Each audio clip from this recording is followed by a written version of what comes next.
And what I see in technique class is almost nothing but truth.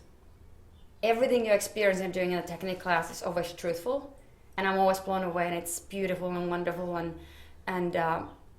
and then sometimes we come to the text and the scene study, and the truthfulness somehow goes somewhere else. So I wanted to talk about it a little bit. Today, none of you lost the truth, the sense of truth. You honored your truth. You didn't push emotions. You were living in the imaginary circumstances, and you were playing together. So I just want to remind us that how do we know that it's truthful? There are different styles of acting. And in different styles, truth can be a little bit different, but it's always that there's a sensation in the body. If you think about TV series like Third Rock from the Sun, they're overacting, but they are living in the truth with their body and their breath. That's heightened, or when it's farcistical. The funniest farce is still truthful, but it lives somewhere here. When they cry, they don't cry real tears necessary. It's I shouldn't have done that on camera. Different style asks for different kind of truthfulness in acting. So this, what we're doing right now, we do dramedy. It's tragic, but it's also comic at the same time. And so truthfulness, in a sense, when we have to be really disciplined about it, in rehearsals, to really be disciplined about the truth. That's the only way how we know how it feels like. So more in the real life, some of us were raised maybe in a way where our truth wasn't rewarded. So maybe we didn't learn to speak our truth. Maybe we had to learn to speak our truth later. Some actors maybe learn it in the acting class to speak their truth. But I believe that the more we speak our truth in real life, the easier it will be in acting as well. Everybody lies sometimes, but on stage we are to speak the character's truth. So it's a sensation that we can learn to embrace. Speaking truth is not always easy. And I think that's why we need to have a lot of courage to clean away whatever needs to be cleaned away, to stand firmly, not move our feet, but firmly stand in the truth and speak it out. So other things helpful with the truth is being done to, because when the atmosphere is affecting on us, or the scene partner is affecting, when we surrender being done to, we don't have to worry so much about doing, because the truth will fill us before we even do anything, because we are being done to. That's why we have the object exercise. Not, I don't know what that word is. Oh, not showing and not pushing. The best way to have the truth escape is to try to push and fake it.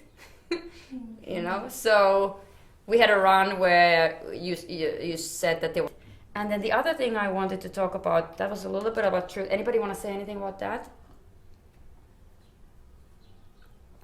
The other thing, I have recently questioned myself as a teacher. I do that a lot, but I questioned, am I too gentle and kind in the technique when we start? Am I being too gentle? And everybody trusts me then and feels vulnerable and capable and in being that place. And then comes the director and the producer me, and suddenly everybody's terrified because you're used to oh, Marjo's so nice, and then now she's such a scary, who is that person?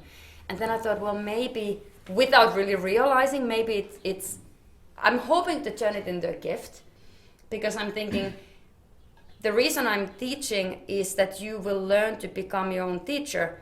So if we have now learned that when I'm gentle towards you, things happen more easily. Your inspiration spikes up, opens up, your emotions flow freely.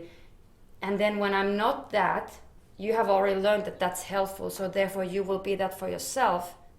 Because on set or in certain work situations, it's not a necessity that everybody's going to be kind and gentle on you. So that my wish is that you will learn to do whatever it's been helpful that I've done. If there's been, now I like what's the word? Self-deprecation. Yeah, I know that I've been helpful.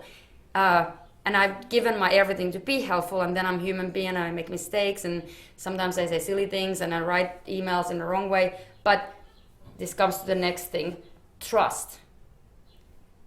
You have developed trust that I respect and honor so much. You have trusted me with your hearts.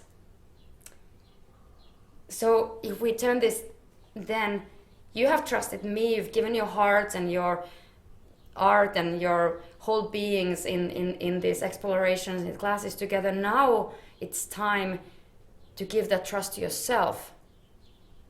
That as much as you've trusted me to be able to advise you, you can advise yourself.